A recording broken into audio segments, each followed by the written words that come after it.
are you pointing to as evidence that what we're seeing from the Federal Reserve with additional rate cuts is accommodation and not just normalization? Well, I think the basic question is, what is neutral policy right now? And the Fed will give lots of different quantitative examples of and various models about what neutral is. But I like to look at neutral as an empirical question. And empirically, if the economy's been growing at 2 or 3% for the last 8 quarters, and inflation is above what their mandate is, and unemployment's at 4%, give or take, that's a pretty good economy at today's level of rates, and it's been a pretty good economy while these rates have been at these levels for an extended period of time. So I'd argue, at least in a time frame that anyone cares about, basically rates at these levels are neutral, not rates that are considerably lower. If that's the case, do you actually see the potential for inflation coming back as a more serious concern? Is there a way that you're playing that through how you're positioning? Yeah, I mean, if you look at the situation, we could have one of two paths. The first path is that the markets start to recognize this over-easy policy and start to price that in and actually get ahead of the actual economic conditions. And that's mostly what we've seen. Gold's up relative to bonds. Stocks are up relative to bonds. That's all indicative of the markets catching the Fed and saying too easy a path ahead relative to how strong this economy is. Otherwise, we'll have to wait quite a while before the actual stimulation at today's levels happens. We get a tightening of the economy, we get wage growth, and then finally we get inflation.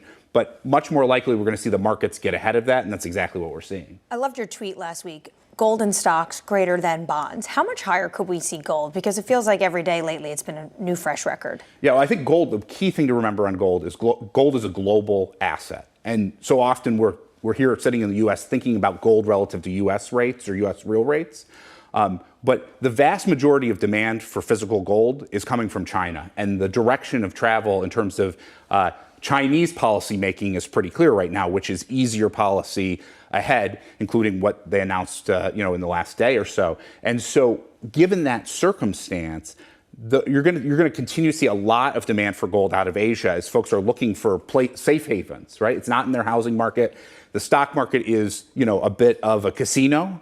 If you're really trying to, preserve wealth in the Chinese context, gold is the way to go. And it's no wonder that what we're seeing is easing out of China today, which is then having a knock-on effect of raising global bond yields and raising gold prices at the same time. Mohamed El-Erian has a column today in the Financial Times talking about how the West needs to pay more attention to what's going on in gold, because it's not just about a hedge or geopolitics. It's actually the fact that there might be de-dollarization. This is what happens when you have things like sanctions and tariffs. Does that mean that basically 2025, 2026, gold is just a place that we'll see more and more of these central banks dive into?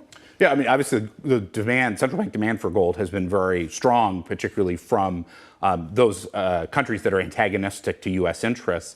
I think the main thing to recognize with gold is we've got a $50 trillion global government bond market, and just a 1% move out of those bonds and into gold would be a huge pressure on gold to go higher, because it's just very hard to create supply in the market, right? In gold, the way that you get incremental supply into the market when there's monetary demand is you have to scrap, because essentially all the demand for monetary gold that's being produced right now is already being met. So you got to figure out ways to scrap gold, and getting that, how do you get people to put cash for gold, respond to cash for gold ads on the television? Prices have got to go a lot higher to get that to happen.